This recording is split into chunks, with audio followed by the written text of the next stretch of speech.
Good afternoon, everyone. Welcome back to our afternoon session. We're going to start things off with the selection of the preferred corridor. We're going to run through that presentation, take you through that process.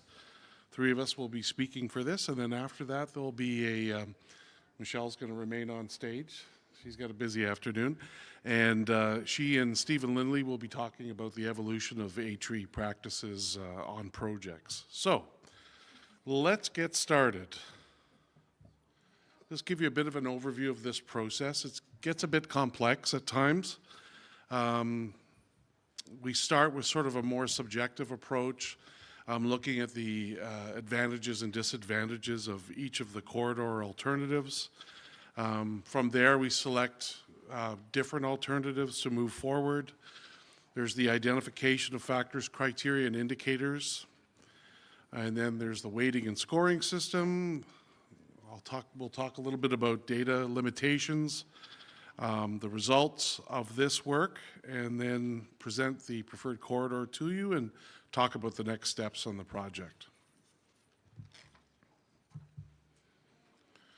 So this slide is basically a summary of all the different steps involved. So walking you through, the first step involved in this is what's called a SWOT analysis, which is strengths, weaknesses, opportunities, and threats, and this is sort of a subjective kind of initial approach looking at good and bad things about each of the corridor alternatives. After that, we identify the options that would move forward to what's called a multi-criteria analysis, or MCA, where we look at many different layers of information, and from those layers, we identify we analyze each of the options and then are able to sort of objectively identify a preferred option. And then step 3 is identifying the factors, criteria, and indicators for the multi-criteria analysis. So these are the inputs into the model to identify, to help sift through all the information for each of the alternatives.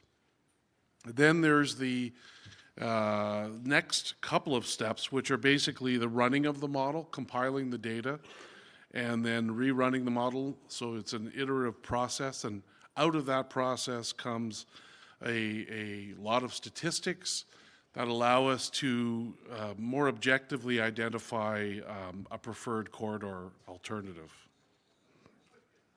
And then we reach the point that we're at now, where we take that preferred corridor alternative and move forward and get further feedback regarding and do any refinements if necessary.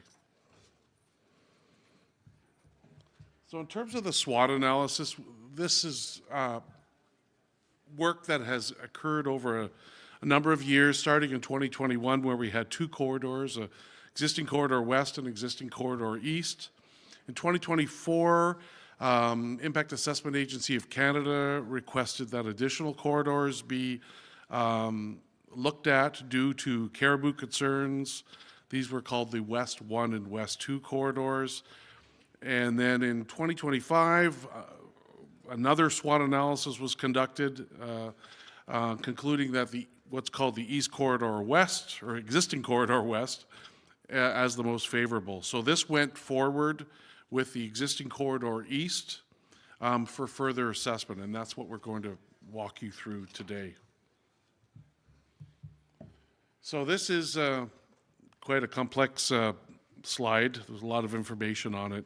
Basically what it boils down to is the identification of the different options, corridor options, and in some areas along the route we have multiple directions that the road could go, so we have alternatives within that. So it does get quite complicated in terms of the different combinations, but in the end they all have to start where the road is to start and end where the road is to end, and it has to be seamless. So we work with that group of options.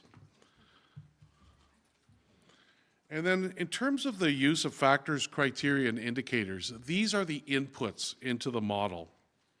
And they are determined through different ways from the environmental assessment terms of reference, from the impact assessment tailored impact statement guidelines, from technical experts, from community members, from a lot of different sources.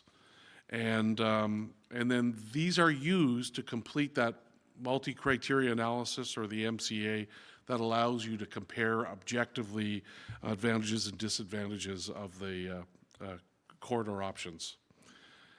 And we use the core of this work is done using geographic information systems, where you have different layers of information covering the same geographic area. Each layer represents something different.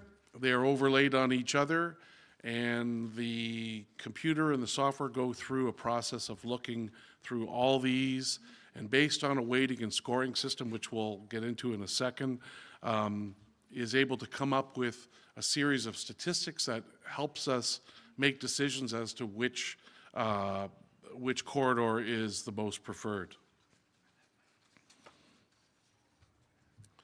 So, you may have the question, what are factors, criteria, and indicators? Well, the best description of this is factors are sort of a general category, a catch-all.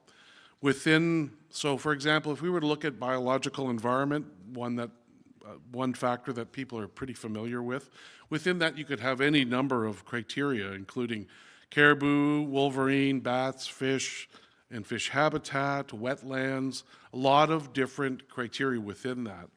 And then associated with the criteria, you have indicators, and indicators are ways of measuring things associated with the criteria, or each criterion. And those indicators provide us with the input layers for the model. So they're the input layers in GIS that allow us to run through that evaluation and identify ultimately the preferred corridors. So with that, I'm going to pass the presenting baton over to Ange Brooks, my colleague at Atkins Realis.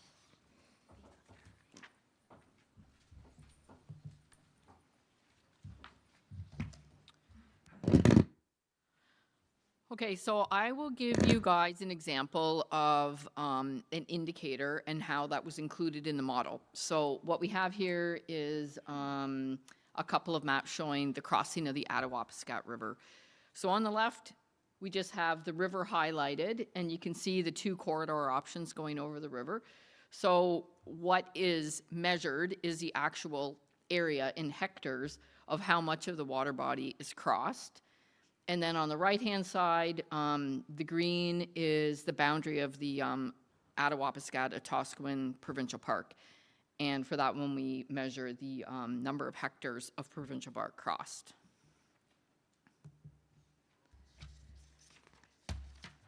So within the alternatives assessment process, we have a weighting and a scoring system. We sought input from the communities of Webequie and Martin Falls for their opinion on how they wanted the factors weighted, and then also the scoring for the various inputs underneath each factor. So for the weighting, we just got that they would just prefer that they were all weighted equally, so each one was weighted 20%. And then the scoring underneath, you can see slight differences. For example, under socioeconomic, the number of provincial parks was scored at 60%, and then the area of conservation reserves was only 20%. So it was just sort of a relative idea of what seemed more important than other criteria, or indicators, I mean, sorry. Now, the model does have some limitation. It's only as good as the data input. So we've been doing multiple runs of the model as we get more data from our baseline field work. We have to be mindful of what's not included in the model.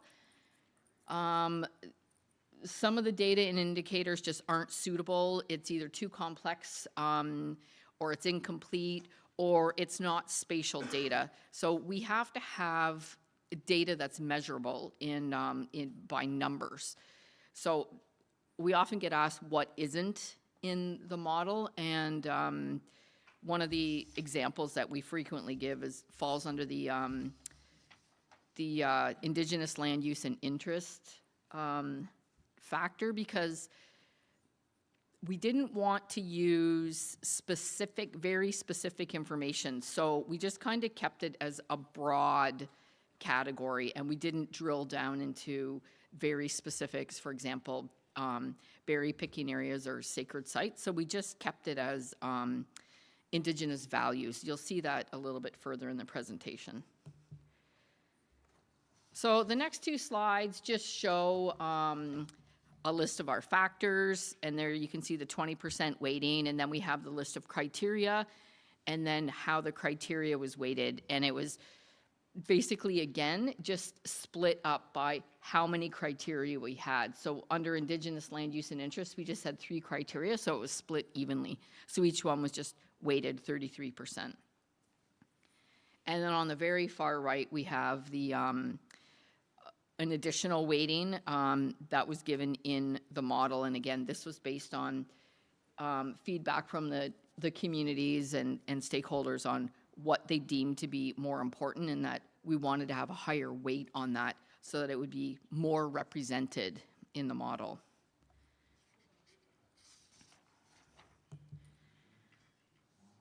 And this one is the biological environment. There's a lot of criteria, so you can see the criteria weight is much lower than some of the other factors.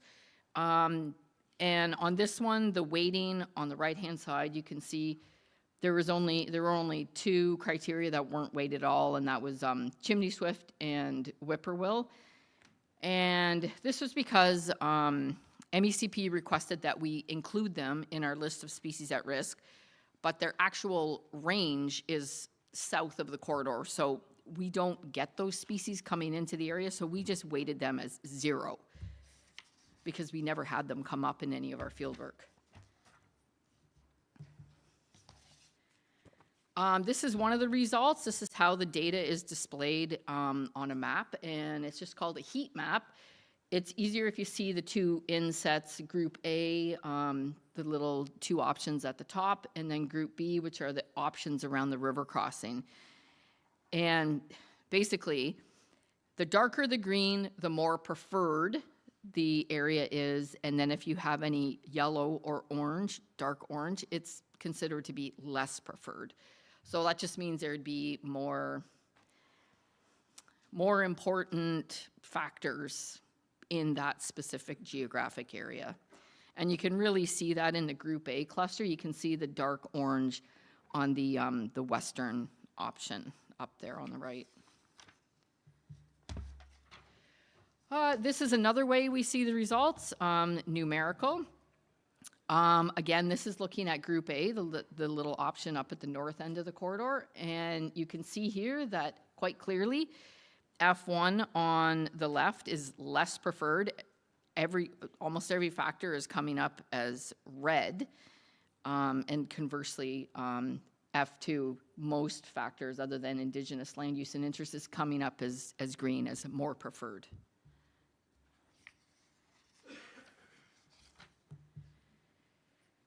So this is just another a blown up view of the mapping results. On the left-hand side, I know it's really hard to read, but those little yellow polygons are in nesting areas for migratory birds. Is a species at risk, so it's probably lesser yellowlegs. The middle map is showing areas of historical trails, and then the one on the far right is sites of Indigenous and cultural significance. So that's what I was explaining, that they're just kind of broad categories, and you can see the red polygons outlining areas basically that we'd like to avoid.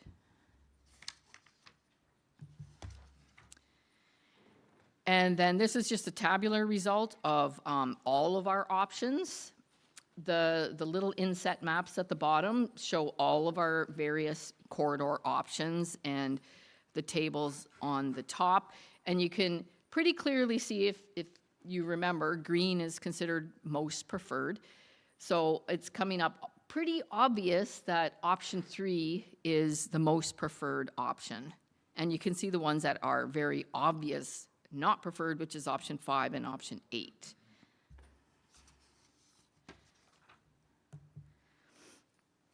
And this one we just wanted to show the Attawapiskat River crossing. We had many, many meetings with the community of Martin Falls talking about where we should place the crossings of the river because it's very important for that community. This is the westerly crossing, and we just wanted to highlight here, this again was talking to community members. And the original western crossing of the Attawapiskat was actually upstream of this particular location, but as we talked more and more about it, they identified more and more sensitive areas, rapids for sturgeon and moose concentration areas. So we just listened to their concerns and we moved the crossing slightly downstream.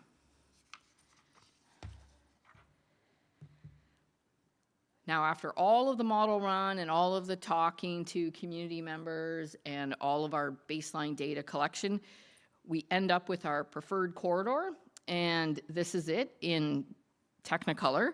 You can see it is the westerly option crossing of the Attawapiskat. That is the preferred corridor for that. And then up at the top, the option on the east is the preferred corridor. You can see the little grayed out area. That was the other corridor options. And that's it for me, and I'm going to pass this over to Michelle.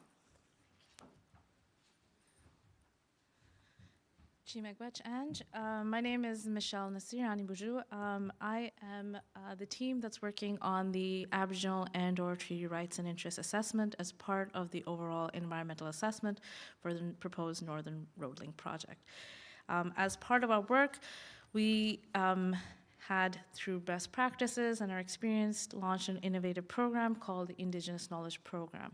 This program is the goal of this program is to work with communities to understand information that they would like to share and to include that as part of our impact assessment process. So the way we undertake or are hoping to get Indigenous knowledge is through two main ways. One is an existing knowledge base. So this could be existing Indigenous knowledge and Indigenous land and resource use information that communities already have available. This could be whether they had taken part in other projects or undertaken their own community-based land use planning or community-based planning initiatives. And that information, if communities are willing to share, we'd happily receive that as part of our process. Other things that we work with in terms of existing knowledge base is looking at what is publicly available on communities. So that is our desktop knowledge and desktop information that we are able to put together for the 22 communities that we are working with on the proposed Northern Road Link project. As part of our Indigenous Knowledge Program, we also have our second project, which is our second stream of information, and that is the project-specific studies. These are studies, and we've outlined them also on the boards you'll see back there, where through the Indigenous Knowledge Program, we provide communities an opportunity to share project-specific information. We provide them with guidance documents, an idea of the kind of information we're looking for that they're willing to share with us, and put that together in a study that they can provide to us. That's one of the main ways we're hoping to work with communities on assessing Aboriginal and/or treaty rights and interests for this environmental assessment process. And what's part of the project-specific studies also, and Anne spoke to it a little bit, and people that is when communities participate in our field programs as well. So for the Northern Road Link project, that's meant in the past that members of Webequie First Nation and/or Martin Falls have taken part in our field programs. Together, these sources of information, so both the existing knowledge base and the project-specific studies, together form our baseline conditions, which we also call the existing conditions setting. So for us, Indigenous knowledge, Anishinaabe knowledge is a critical component and base upon which we base our assessment, especially when we speak to Aboriginal and or treaty rights and interests assessment. So you'll see that back there on one of the poster boards as well, but up here as well, we have an overall timeline and schedule for our Indigenous Knowledge Program. We started in March 2022 when we launched it, with the idea was that outreach early, outreach continually with communities would promote the Indigenous Knowledge Program and give us the ability to work with communities directly on incorporating and weaving together their information into the assessment process. As it stands now, this Indigenous Knowledge Program is in line with the overall project schedule for Northern Road Link project, and our goal is, as always, to weave together Anishinaabe knowledge with Western science perspective and use that throughout our environmental assessment process. So our Indigenous knowledge base does not just apply to the work that we do on Aboriginal and or treaty rights and interests. It's also incorporated, interwoven, braided together with other disciplines as well. You'll see up here all of the disciplines outlined. For Aboriginal and or treaty rights and interests specifically, we have two valued components. Valued components are those aspects of the land and the waters, including habitats that have a potential to be impacted by the proposed project. So for Aboriginal and or treaty rights and interests, we have two main valued components. One is Indigenous use of lands and resources, and the other is cultural continuity and well-being. Both of those valued components are also up on the poster boards in the back, showing the various indicators that form the pathway of effects for the assessment that we undertake. So to undertake this work, we have a three-stage process. What we're doing and in the process of doing right now is developing an understanding of Aboriginal and or treaty rights and interests that are asserted within the project study areas. So this is a process that we're undertaking right now, and what we're moving through is to stage 2, which is understanding the rights and interests within the proposed project study areas, which will help us in future discussions about potential project-related impacts. The idea is that by developing our understanding and then having that collaboration with communities, we will lead on to stage 3, which is where we can work collaboratively with communities to understand what their concerns are, to find ways of avoiding, reducing, or mitigating potential project-related impacts, and while addressing negative impacts, also finding ways to enhance positive impacts that will support their Aboriginal and or treaty rights and interests within the project study areas. Now, when I speak to the project study areas, we do have a map back up there, but we also have a map out there, up here, that outlines what our project study areas are. For the Aboriginal and or treaty rights and interests work, we have two study areas. One, we have what's in teal here is the local study area. This study area is for looking at the direct potential impacts on Aboriginal and or treaty rights and interests. So we, through our Indigenous Knowledge Program, through consultation engagement, we hope to build an understanding of what rights are asserted within the local study area and what that potential of impacts, direct impacts, could look like. What we have in yellow is also the regional study area, where we look at indirect impacts of the potential project impacts that would come about from the work that we are doing, as well as looking at effects of other projects, so cumulative effects of other projects that are ongoing in the area. So that is where we work for these, when we look at the potential impact on rights. And this is what we work through as we work in addressing baseline conditions, in effects assessment, and completing the work on the environmental assessment for the proposed Northern Road Link project. Chimegwech. Thank you.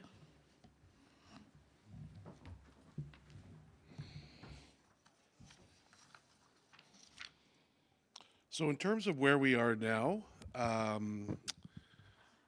as I mentioned, we've identified the preferred corridor, and now we're moving into just the final stage of getting any other feedback we can before it's finalized. And once it's finalized, we'll move forward with that corridor, with that finalized study area, to complete the environmental assessment and impact assessment. So that's where we stand now on the project. And with that, I'll open it up to any questions people may have, if we have any questions.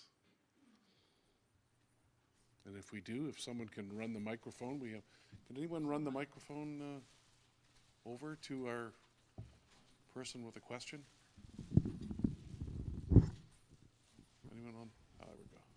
Hi, great presentation. So on the Pangea model, kind of a technical, so is it like, do you actually like have polygons, or like, is there anything that kind of relates kind of like the mining claim units? Is that how you do it? And then I noticed you said that it's 20% weighting on the 5 factors. Seemed a bit arbitrary. Did you do any sensitivity analysis on how you would weight things? And then similarly, how many people actually are you talking about input into this from the Indigenous communities? Ange, do you want to answer the weighting side of things? I'll talk about the technical side of it, and I didn't actually do the Pangea analysis myself, but I've worked with similar software before, and so yeah, but what it is if you're familiar at all with geographic information systems, it's layers of information. So for example, it could be what could it be? It could be aquatic habitat, right? Sensitive aquatic habitat or ranked aquatic habitat in terms of sensitivity. It could be that could be one layer. And so these layers overlay each other. And when you ask about polygons, yes, polygons, points, lines, what happens is, and I don't want to get too technical, but they get converted into a raster format, and then they're overlaid on each other, and then the software goes through and actually looks. There's each unit that makes up that layer, each little block that makes up that layer has a weight applied to a score, and then all those are those corresponding little units that make up each layer are added up, and then you get the final result. So on that point, so could you take the learnings from this area and transpose them to some other place, just because maybe it's similar terrain? Like could you create a rating score, and I'll use mining claim units as as a set polygon, which we're in a so could you rate like every mining claim unit with these sort of various factors? You could conduct those overlays, and intersect. Well, I don't want to get too technical here, but intersect them with the claim area for sure, and identify you could rank the claim areas through that method. And, for sure. and when you said socioeconomic, did you ever talk about like actual compensation? Is there going to be any economic compensation for this area to the Indigenous people? Yeah, that's a question I can't answer, and I don't know if we have anyone appropriate here. That I can't answer that question really. That's it's beyond my pay grade. And then the number of people and how you got the 20% weighting factor.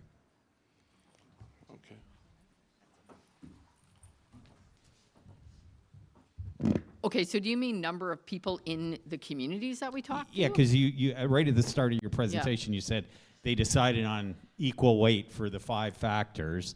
So how many people made, because clearly it could make a big difference, couldn't it? If you did sensitivity, one factor is like 60% and the others are, 10% or something. Yeah, I couldn't say specifically how many people we talked to, but we've had multiple community meetings in community with Webequie and Martin Falls, as well as off-reserve meetings. And we've also done live streams and radio shows seeking input from community members. And and we also have, as part of our project team, 2 members from Martin Falls who are in attendance here, and 2 members from Webequie, we call our working group, and they're kind of like our community representatives.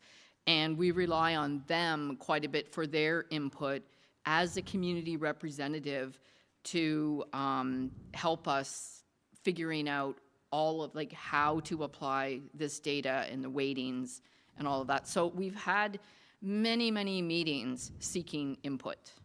But how many people actually did the input? Like 100 or 50 or 20? It's hard to say because we get, every time we go into the community, we have, seems like sometimes we have same community members, but we always have different community members. So I'd be hard pressed, I don't know, 20 to 50 from each community. All right, thank you.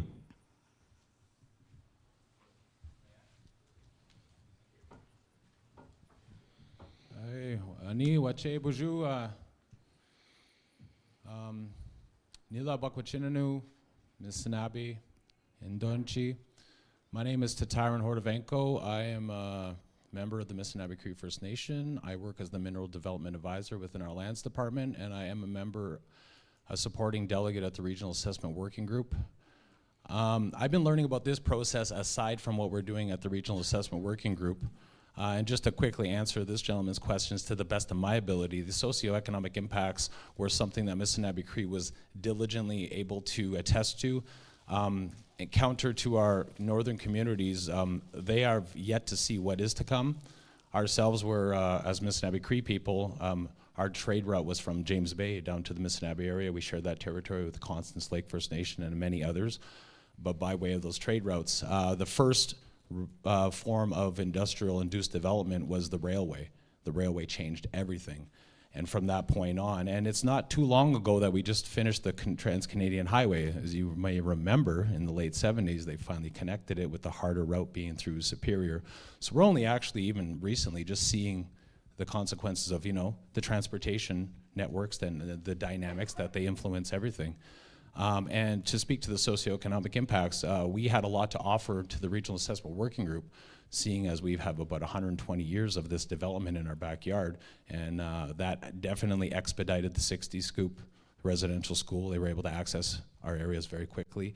And you know, among those other historical factors, Misinabi Cree was able to provide a lot of the socioeconomic and never mind economic, the sociological impacts. So when we first came to the Regional Assessment Working Group, we had a lot to offer in terms of how it affects our people, how it spreads people. There's also a lot of other incidences from third parties for kind of like a cultural shock factor. There was a lot of fee simple land acquisition through the area, and that brought up business interests that were foreign to the immediate area for where my people were originally settled. And so those impacts are as equal as the environmental effects. And I'd like to at least speak to that. So how this is weighted, that's definitely an analysis that I can't speak to. That's in terms of what they spoke to. But what I wanted to address here today, so I hope that kind of addresses a little bit of what your inquiry was. But what I wanted to address was, and don't mind me, I'm gonna put down my phone for a moment, was the section limitations of the model. The model is only good as the data.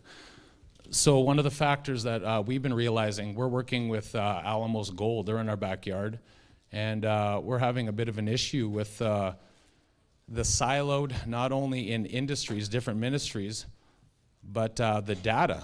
So a lot of these permits, for instance, especially for water taking and diversion of water, are based on the Ministry of the Environment, Conservation and Parks methodology, which never considers cumulative impacts. They will address it to some regard, but when we want to talk about cumulative impacts, they don't take into consideration broad spectrum monitoring protocol data, which is retrieved by the Ministry of Natural Resources. That speaks to, for instance, in Dog Lake and the Big Misinabi Lake, we have methylmercury in every species. We have arsenic in the trout specifically.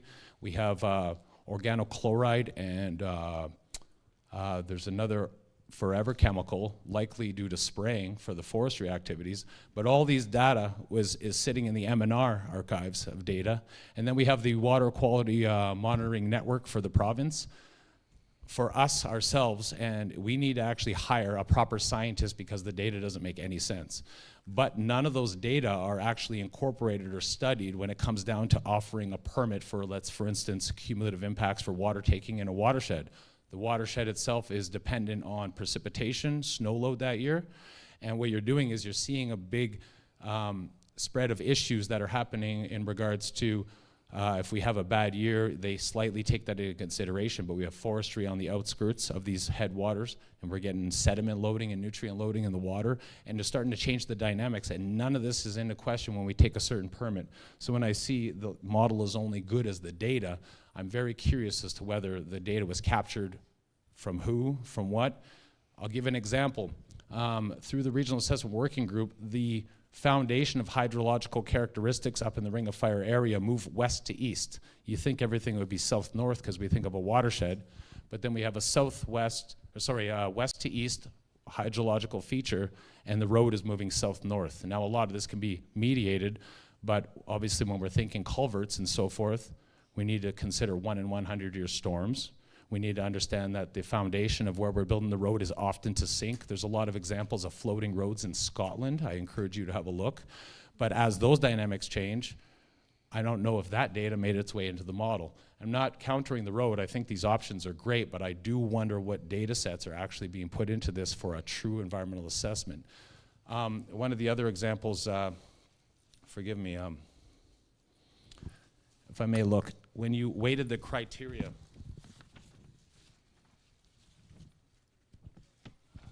I apologize.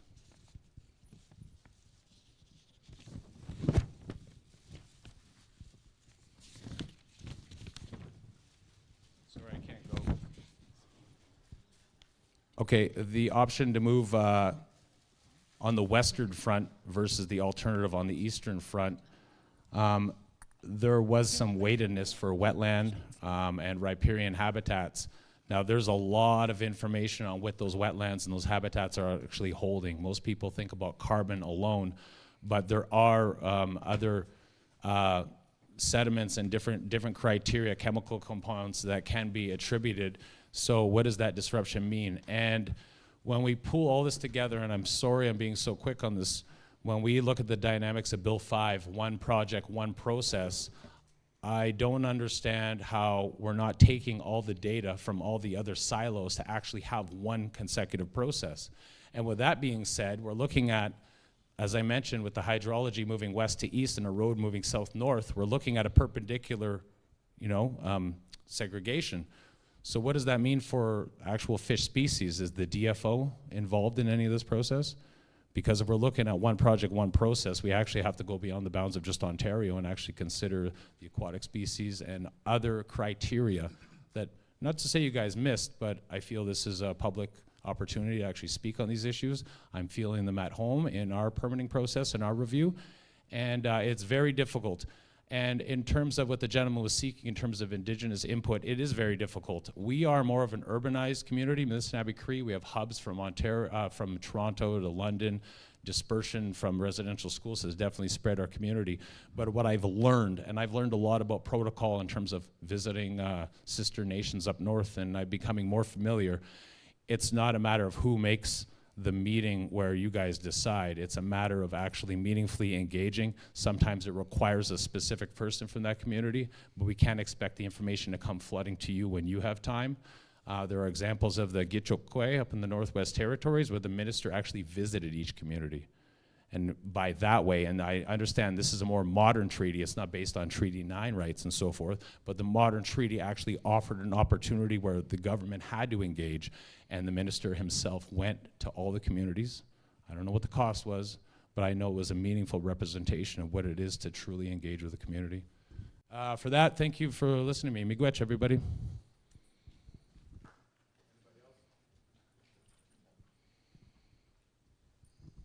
Great, thanks very much. Those are really good comments. I will say that on the consultation and engagement side, this project probably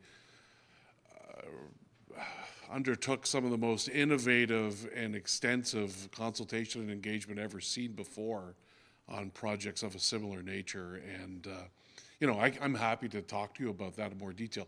And another thing you might be interested in is tomorrow we'll have an engineer here who has experience building in peatlands. So he's going to talk tomorrow about the issues. I believe it's at 1 o'clock tomorrow, 1 till 2. And so he has real experience actually building these roads. And I think you might find that really interesting. So thanks for that. I appreciate it. Any other questions? No? With that, then, we will move to our,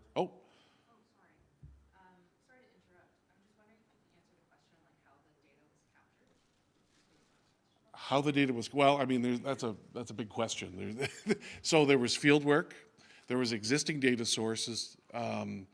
We mined existing data sources to the greatest extent that we could, being aware of, trying to make ourselves aware of as whatever was available. So we did that due diligence. I don't believe we've missed any. I understand exactly what you're saying, because there are often pockets of data that you find out about later on, but we feel we've had enough time to do that. We're in year 6 of this project, so we like to think that we've been as comprehensive as we could be in that sense. So, but we're always open to any new data sets people can find and factor those in as well. Do you want to? Yeah, there was one other thing. One of your other concerns was related to groundwater, and one of our team members is a groundwater modeling expert, and that engineer has been doing extensive mapping and modeling of the groundwater of the area, because it isn't, like you said, it's not just running north, south, or east, west. It's all over the place. Even when you drill down really close, really small scale, it's very complicated process.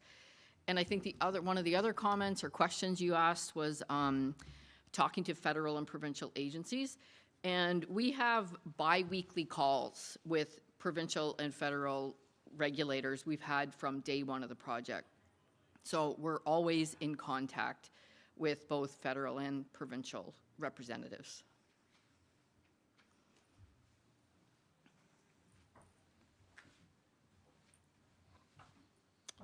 Thanks, Ange, and we're going to move on to our next session, panel presentation, and that is on the evolution of Aboriginal treaty rights and interests practices on projects. So with me today are 2 fine practitioners. The first is Michelle Nasir. You heard from her earlier. Michelle works with Dillon Consulting. She's been doing this for quite a while, A-Tree for quite a while. And also with us is Stephen Lindley. And Stephen has been working in this area for over 30 years, almost 40? More than 40. Look at that, more than 40 years.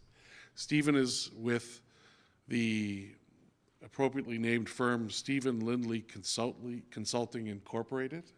And he'll be here to talk about A-Tree practices from before. And I think the format you should find interesting. They will each question each other in this. So we'll see how everything unfolds. So with that, I'll pass it over to both of you. Thank you, Don. So just a little bit, one additional note is that after we are presenting on the discussion that we're having, we'd open it up for any questions and comments you'd like to share as well, because we're always happy to take, receive, and provide feedback. So thank you.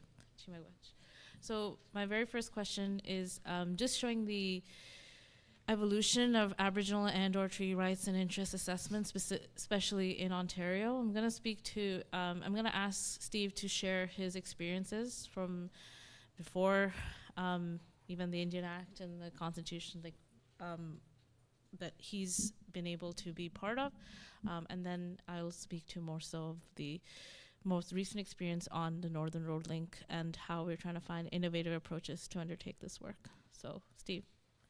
you can share your background on this. Thank you, Michelle. Can you hear me? Yeah? I don't want to get too close. They always call on the old fart, right, to look back in time. At least I have some utility left in me. Look, a little bit about me before I answer your question.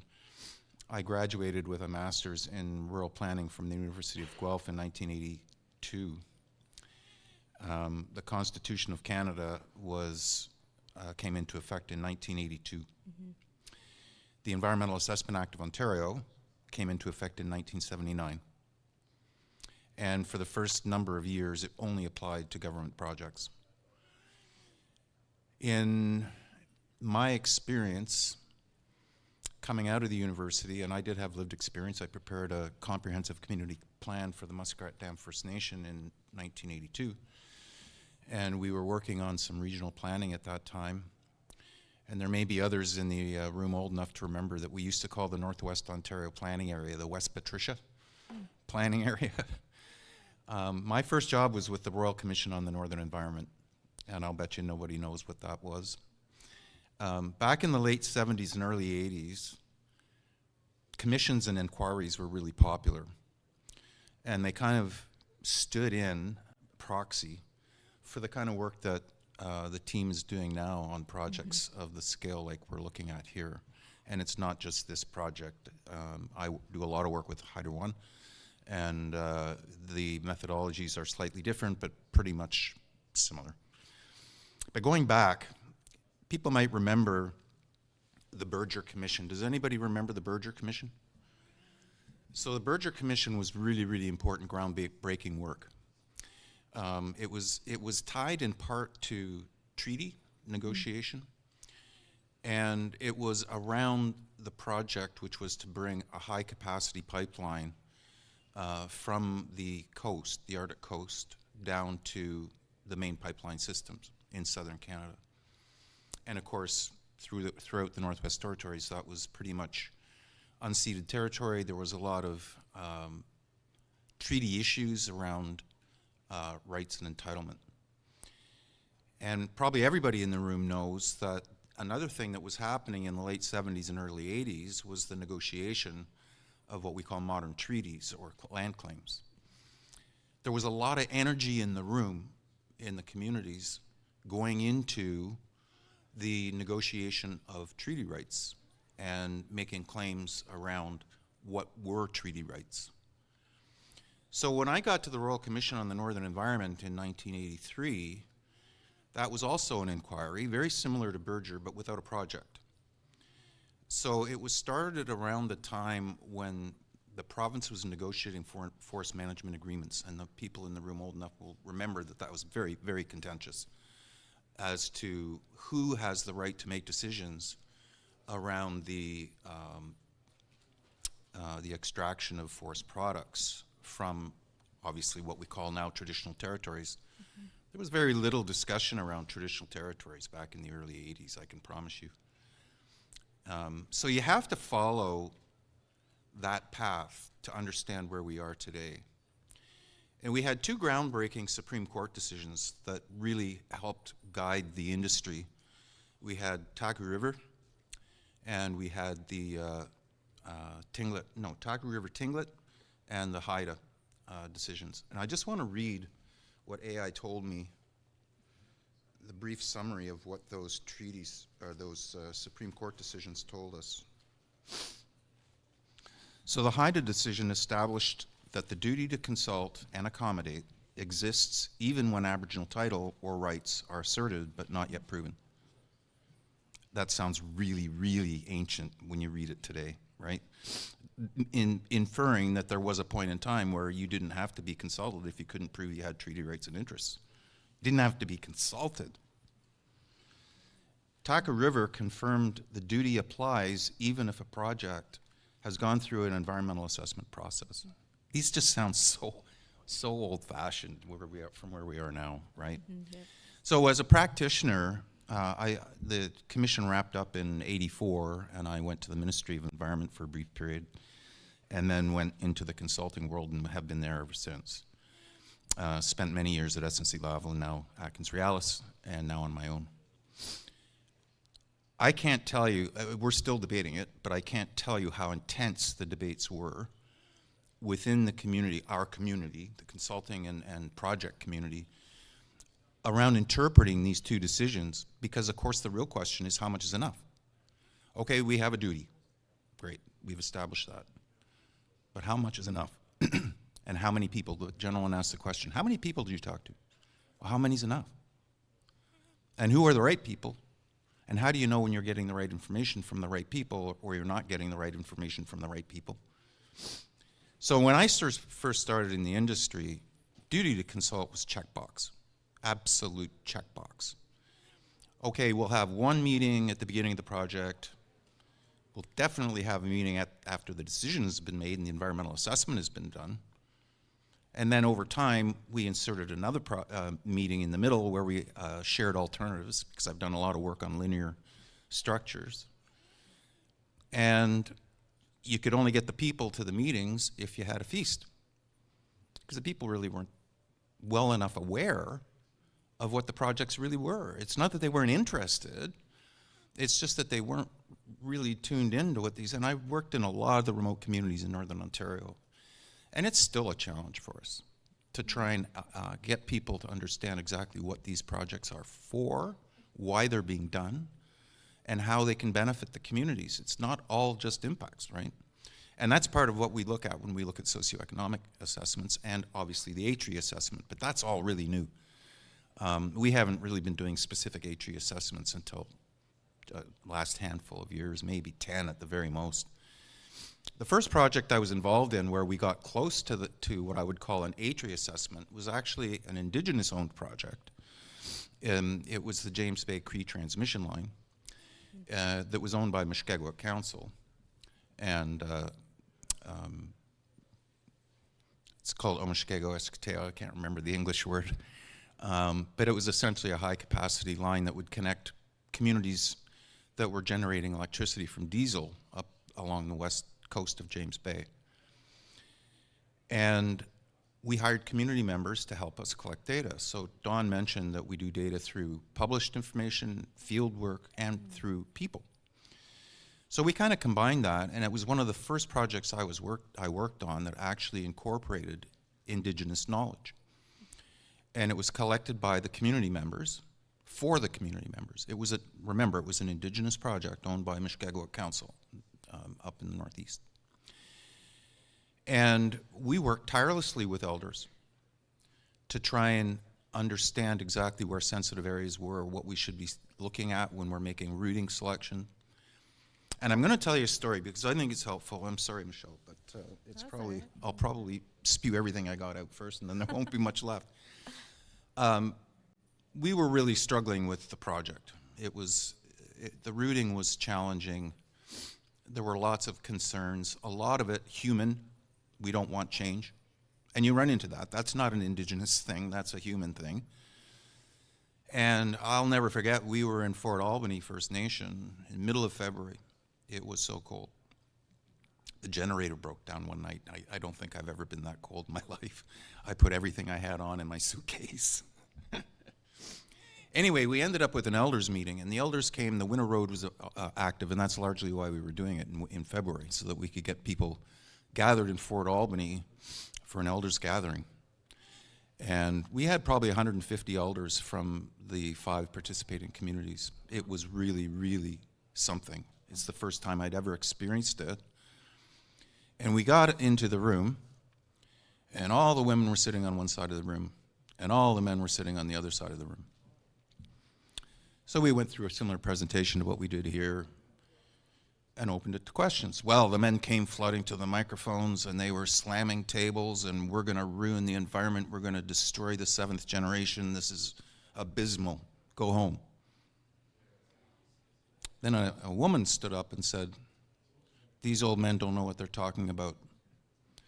Give us 45 minutes and come back. So we left. Went and had a coffee. Came back into the meeting, the men were gone. Oh. It was just the ladies. Well. And obviously the leader of the group stood up and said, you have our permission to build this line. Wow. I mean, that is the ultimate in ATRI assessment.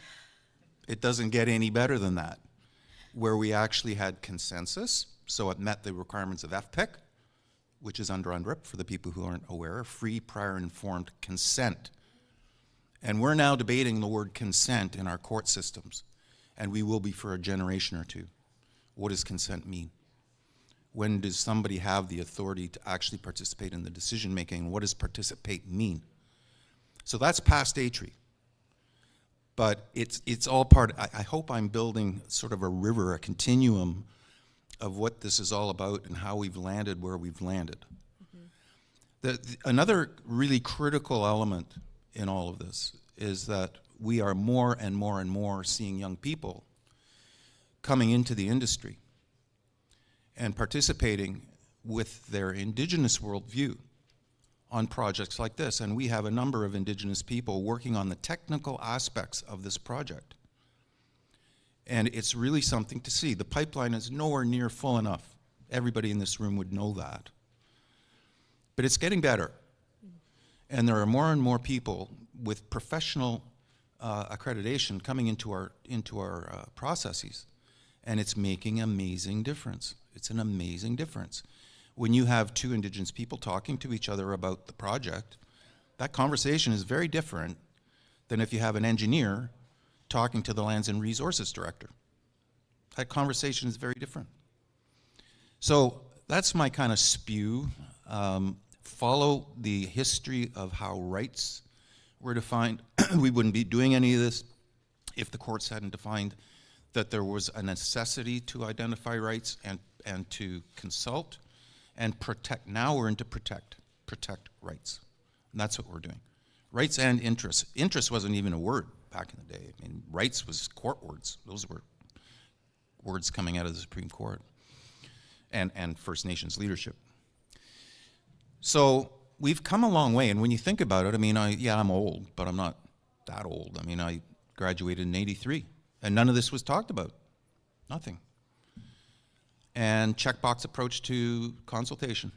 And now look at where we are at. Dawn's quite right. There's been a lot of creativity in the consultation program for not just the Northern Road Link, but also Webaway Supply Road and the Martin Falls Community Access Road. Which all three will be linked.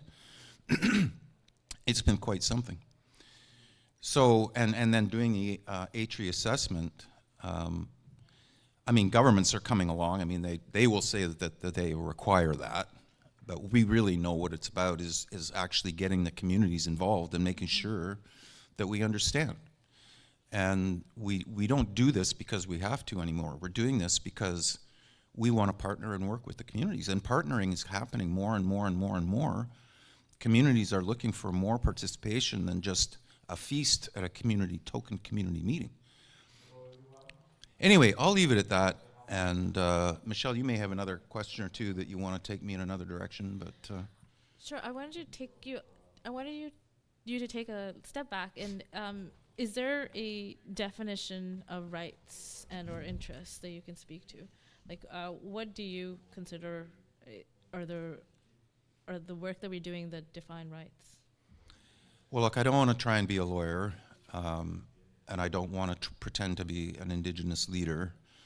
I think the simple answer is rights are defined by the people in the communities. Mm-hmm. And to understand those rights, if you don't talk to the people adequately, you won't understand the rights and interests adequately. Mm-hmm. So rights and interests, the assessment of the impact to rights and interests is all tied together with engagement. Mm-hmm. I'm sure that if you asked a lawyer or a judge or the courts themselves, they might have a more technical definition of that right. But as you know, working together, Michelle, we don't challenge. If a community comes and says our rights and interests are such and such, those are your rights and interests. Mm-hmm. And then our job as technocrats is to try and identify what the challenges and opportunities might be with respect to the project in relation to those rights and interests. And there are opportunities. Mm-hmm. Thank you, Steve. So the work that we're doing right now is hoping to kind of move that needle forward how Aboriginal and or tree rights and interests are assessed, not only through projects but also overall, like how communities are undertaking this work. Can you speak a little bit to how communities are taking ownership of this work and how they are conducting that themselves? I don't think there's a one-size-fits-all answer. Communities are at different stages. Communities have different cultural values. They have different histories, and they have different interests. Some communities may be looking for jobs, right? They may be looking for connection to better medical facilities and education facilities. Other communities say this is going to really affect our traditional culture and language. And probably all of the above are true to some or lesser extent in each of the communities we work with. You said 22, but none of them will be exactly the same.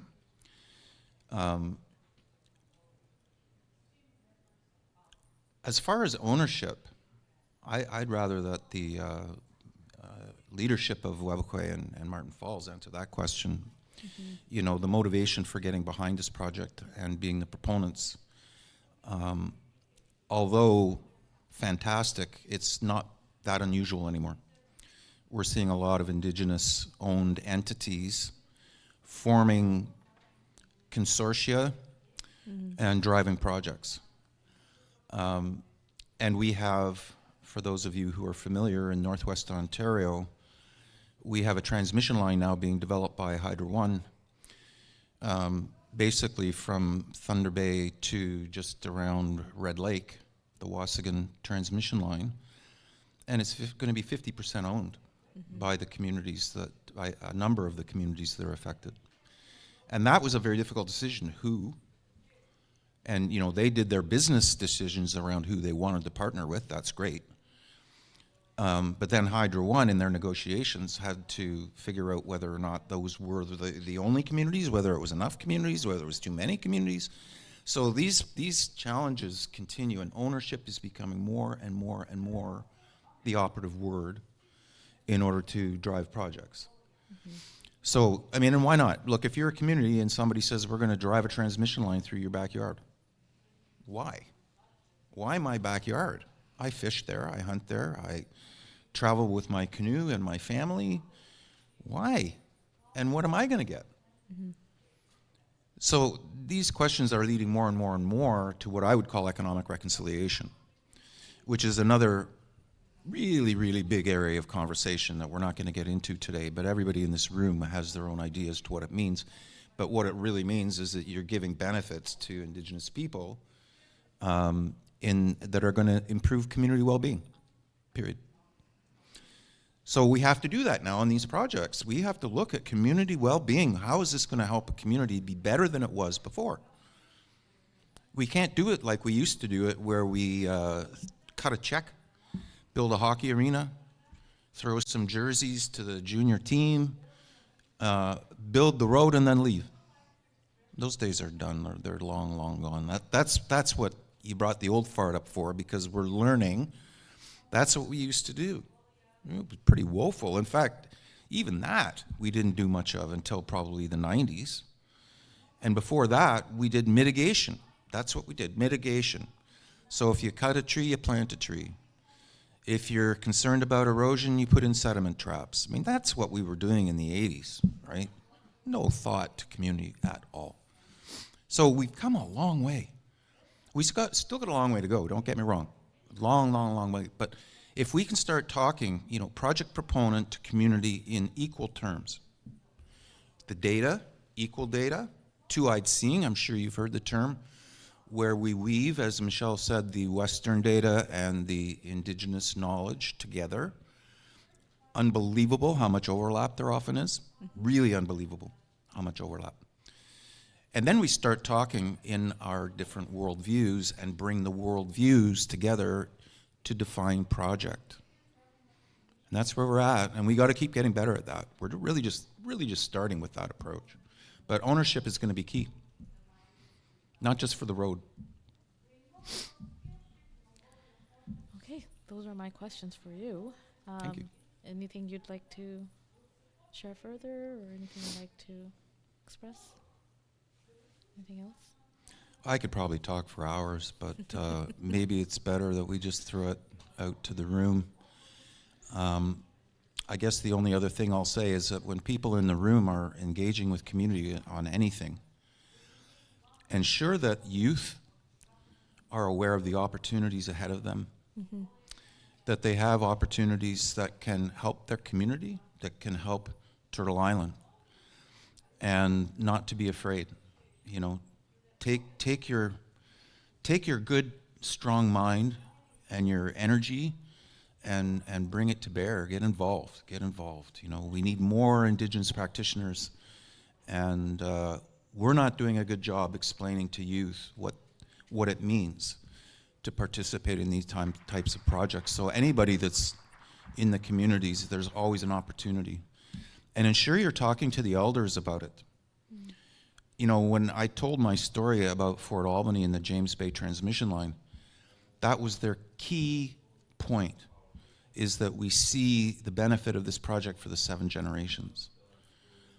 And they acknowledged that there were going to be some impacts along the way, and they wanted to ensure we were committed to helping work with them to mitigate those challenges, for sure. But the key point of consent was the 7th generation. And only the elders know how to talk about that. And if you don't understand it, then you can't move forward. I see a question. Yeah. And again, I'm not an Indigenous affairs specialist, but clearly this is a big issue in the country right now. And I have to say, we're of similar vintage. I actually worked on some analysis of the Mackenzie Valley Pipeline, and that Berger Commission, let me tell you, shut in a lot of wealth for Canada that still exists up north.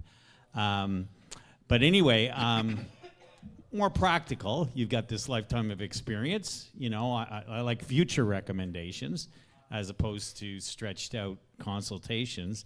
The minister this morning, Guai, I guess his name was, had mentioned there's been 500 agreements and something like 180 current active projects in the mineral field right now. But you raise a good point too. There's probably been a lot of pipeline access discussions and hydro line access.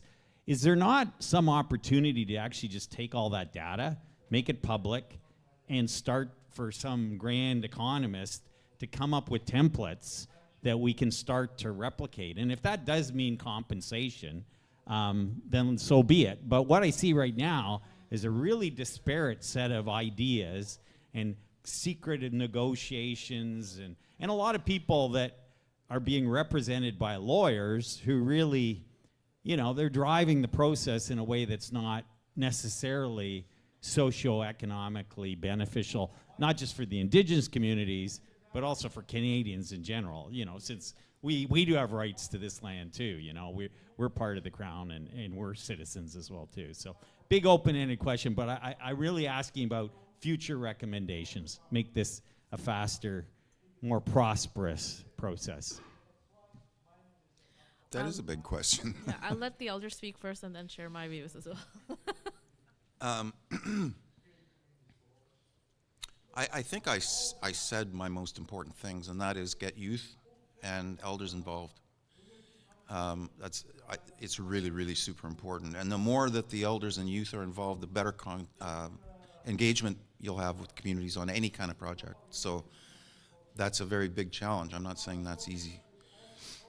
As far as data, I wanted to say something that hasn't been said yet. We strive really hard to get information from communities, and especially the Indigenous knowledge information. And as probably many people are aware, there is a principle called OCAP, and I don't even remember what it all stands for. But it's basically a principle that Indigenous people own and have the rights to the use of any knowledge that they provide in a project. And sometimes that ownership means that they don't want it published. And it's a lot for good reasons, right? A lot of people are concerned, especially with the road, one of our biggest concerns from the community is that people from the south are going to come up and start hunting in their best areas. The last thing they want to do is put it on a map and share it in a provincial database, right? So there's some push and pull on the data. So we have to be very careful when we're using Indigenous knowledge as to how we, A, protect it, and B, utilize it without giving away sensitive areas that could lead to greater impacts than the road itself. Yep, I will add to this as well is that as Steve spoke earlier to economic reconciliation and those efforts, one thing that I've learned from my experience, and I've been in this industry for over 15 years now, is Indigenous communities, First Nations, aren't a monolith. So an impact benefit agreement agreed in a certain way with a community, and you know, in mining for sure, there's multiple impact benefit agreements, for example, being undertaken with multiple communities, aren't necessarily the same across the board. We've had discussions in the past on what that means, and I've worked on a lot of projects, especially with my experience living in the Arctic, worked with communities where, you know, even communities that are sister communities, they have very different ideas of how they want mining companies to work with them. So while a template would be ideal, it's also a mindset that, in my opinion, comes from having everything go through a certain similar process that doesn't always apply equally to all communities. So as Steve spoke to it, we have to, in a lot of the work that we undertake, take a customized approach. Communities are different, 100 kilometers from each other, and that's how we kind of work through it. So, and what you're speaking to as well, if it's not economic reconciliation, if it's not impact benefit agreements, mining companies themselves as well, and other resource companies as well themselves also have confidentiality agreements with certain communities. I've spoken anecdotally with certain community members and said, we don't really care about their information, that their data that they want to protect, that's fine. We just want to make sure that we have data sovereignty and control of our information. So OCAP refers to ownership, control, access, and possession. They want that data to stay in their controls. I've worked with communities that have said that, you know, they've seen that even sharing their fishing locations will somehow will have, you know, a mine operator or somebody working there ending up using that location. So they're very careful in how they work through this work with different projects, the industry, even with the province. There is a lot of trust that needs to be still built with a lot of communities, and that's an ongoing process. And even for our project here, Northern Road Link, we are struggling with that, and we're working through that with communities. Michelle, I think that's probably a good segue into the second part of our, Sure. what are we calling this, the fireside chat? There's no fire. Call it what you want, just a couple of people blabbing up here. What we're going to do is we're going to shift now. So the OFART was supposed to provide some of the historical context, and we're now going to shift more specifically to what we're doing on the ATRI project. I'm part of that ATRI team, so, but Michelle's our lead. Our fabulous leader, and I've got a couple of questions around what we're doing with respect to the assessment of Aboriginal treaty rights and interests on the Northern Road Link project. You ready? Great, yeah. Sure. So let's just start with this is a bit of a low fastball across the plate. Can you give us a sense of what you're doing when you're assessing impacts on Aboriginal? And first of all, the reason we call it ATRI, Aboriginal Treaty Rights and Interests, and not Indigenous Rights and Interests, is because that's how Section 35 is written. Mm. So we're using the term Aboriginal in a highly respectful way with respect to the Constitution Act of Canada.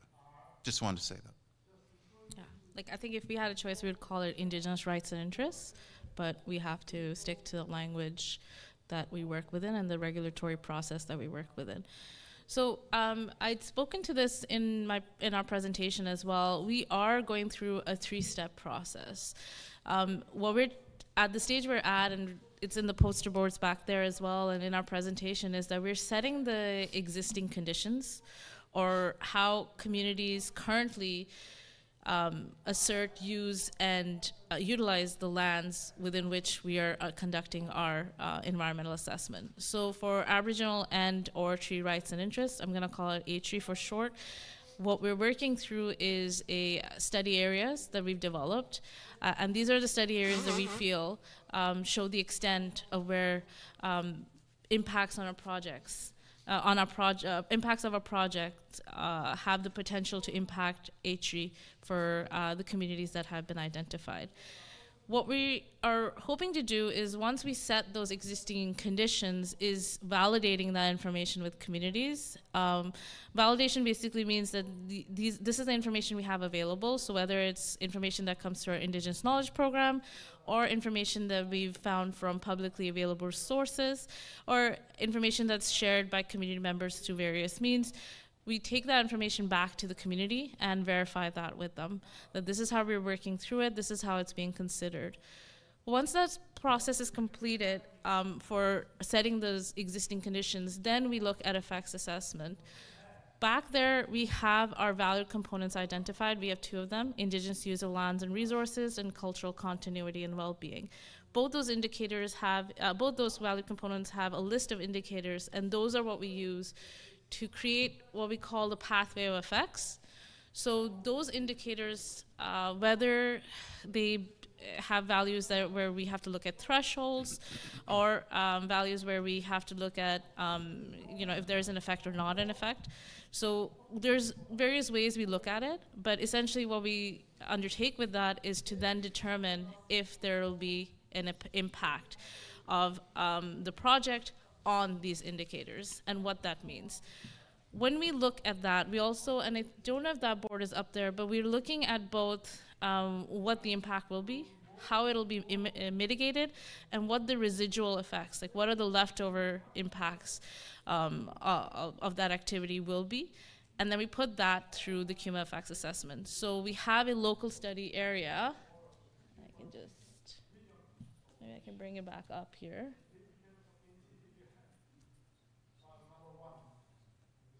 So we have a local study area where we're looking at the direct effects. So looking at both the setting of the existing conditions, what that means for the pathway of effects based on the indicators that we've identified, and how that works through. The best kind of example I would say is, so for example, we're looking at how fishing may be impacted by a certain water crossing based on the project. So we're looking at, who fishes in that location, how often the fishing happens, what the quality and quantity of resources that are available are, and running that through the effects assessment, and coming out with looking at ways we can mitigate, avoid, reduce that impact, and then what's left over after that, in terms of like what is the residual effect that's left over. And once that's determined, what we then undertake is looking at what the residual effects looks like in combination with other effects. So effects not necessarily related to our project, but are indirect effects that are within our scope to look at. And that scope covers geographically the area that's within the yellow line. So that's our regional study area, and that's what we're working through. At the end of this process, what we're trying to do is understand a community's rights and interests as they're asserted within our project study areas that are outlined here above, and then also look at ways to collaborate with them to understand how they would like those residual effects to be mitigated, and what we can work through to kind of address what it would look like long term in this realm. So, yeah, does that? No, that's great. So we talked a lot about collecting information, Indigenous knowledge, other information that communities might have. How do you go about getting those inputs? That's a great question. I think it also goes back to, say, when we talk about the evaluation of the corridor alternatives, we are hoping that communities can share information in various ways. We have a consultation engagement program where we do outreach with communities, whether it means setting up community meetings, going into communities, showcasing the project, showcasing the environmental assessment process for this project, and undertaking activities that are more general in nature too. So if it means, and I think Anne spoke to it earlier, radio shows, live streams, we do open houses. We just got done with a series of open houses last week. We do them in the past couple of years. We've been doing, usually our focus is Thunder Bay, and then we learned that we should be going to Geraldton and Timmins as well. So now that is a part of our regular schedule. When we do open houses, we also put out newsletters, we have advertisements, all these ways that we have of communicating, especially these days with social media. There's so much outreach we can do. Even these sessions are live streamed, so our YouTube presence, our presence on social media in general, it gets us, it promotes who we are and what we're doing. And that helps us to bring people into the door, to talk, to bring them to our table, or whether it's us going to their table and having those conversations. So that is like our consultation and engagement program is one key aspect of that. The other, which is an innovative approach that we're trying for the Northern Road Link, is our Indigenous Knowledge Program, where when we launched it in March 2022, we did outreach with all 22 communities that have been identified as being part of this environmental assessment process. And that outreach meant sharing with them what we called an IK, Indigenous Knowledge Guidance Document, IK, guidance document, where we lay out what we're hoping that they can share. So that even includes, example surveys or things that we're hoping that they can put together for us. Communities can do whatever they would like and however they want to share this knowledge. We're happy to receive it. But our idea is that if we can get information that relates to that because it connects to our indicators that we have for our value components, it means that then we can use that information and utilize that and run that in parallel, in collaboration and cross-section with Western science perspectives. So braiding that together is what we're hoping to do, and the way we're hoping to do it is both through consultation and engagement efforts and then also specifically through our Indigenous Knowledge Program. So yeah. I'm going to throw a question back at you that you threw at me. Oh, okay. How do you actually identify what are treaty rights and interests? Ooh, that's a great question. Obviously, like our first goal when we're doing this, undertaking this work, is getting that information from communities where they want to share it. So that is what we cast a net, and we are hoping that communities are interested and are willing to share that information. When we don't have community information or where they've asserted rights, that information available to us, we then go to what is available desktop. So as I mentioned earlier, there are communities that have taken community-based land use plans, for example. So in a lot of those community-based land use plans, they've identified their traditional lands, traditional areas that they're using, and traditional activities they're undertaking. So we use that as a basis of determining, information that's related to how do we understand communities' rights and interests. Other things that we're relying on, obviously, other than what's publicly available, is also how communities have discussed their treaty rights, their Aboriginal rights in the public space. So there will be, we look at, communities that are negotiating at any table that's publicly available. So we cast a wide net and we search for that information. And in a lot of ways, when we can, if communities aren't able to share that information with us, then at least we can provide the information that we found back to the communities to validate for us that we're on the right track, we're utilizing the information the way we should, and work with that.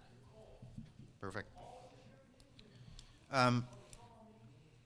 Do you do this like we've got these 2 study areas, and they cover a lot of land, a lot of territory. Mm-hmm. When you're looking at the assessment of effects on Aboriginal treaty rights and interests, are you looking at what the cumulative effects, I shouldn't use that word, the aggregate effects are within those study areas, or are you doing it on a community basis? We do a combination of both. So we are, for our communities here, like speaking realistically, we are putting together 22 chapters. So one chapter for each community, where we run the effects assessment through from both like setting the existing condition setting, looking at residual, looking at the effects of the potential effects of the project on that community and their Aboriginal and treaty rights within the project study areas, these study areas. We run through that assessment, we look at the residual impacts that are left over, we look and then carry that forward into cumulative effects. When we're talking about aggregate effects, we are overall have an idea of what the potential impacts would be of this project overall. But we do try to break it down by community based on their Aboriginal and/or treaty rights and what they've asserted and what they've identified for us. So when a community shares that information, that's very important for us because we put that, like that is information that's braided through in multiple times, starting with our existing condition setting, then into effects assessment, and then into cumulative effects as well. Okay, last question. We talked about two-eyed seeing, or at least I talked about two-eyed seeing, and you talk about the weaving of Indigenous knowledge and Western science. Now, obviously, a big part of an environmental assessment is Western science. So we have fisheries people, we have groundwater people, we have air quality people that do their studies and their modeling and come up with impact assessments of their own. Now we have to do the two-eyed seeing, and we have to weave what we get from the communities into what the technocrats are doing on their side. Can you talk a little bit about how that process of ensuring ATRI is reflecting a two-eyed seeing approach? That's a great question. I think this is for us as well, even though we've had successes on this, it's still a learning process. So when we talk about two-eyed seeing, or we speak about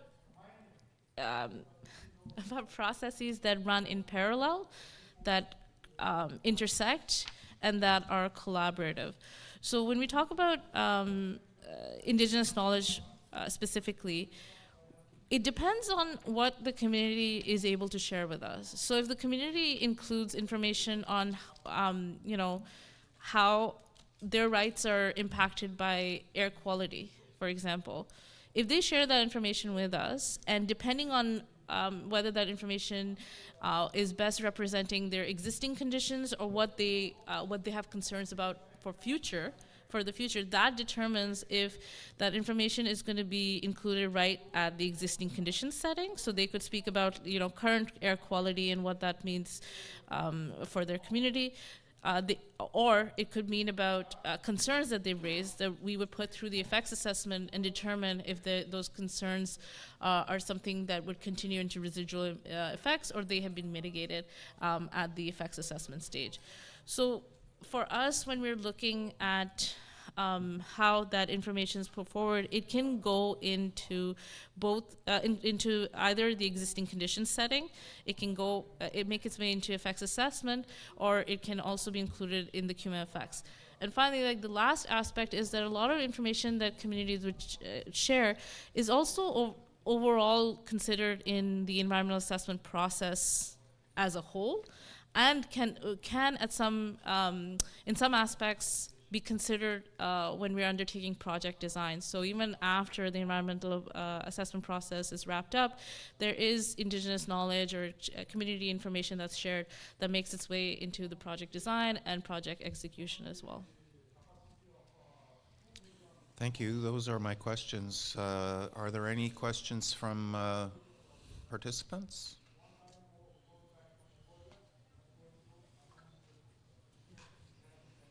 Okay, hearing none. Thank you very much for listening to all the gabble.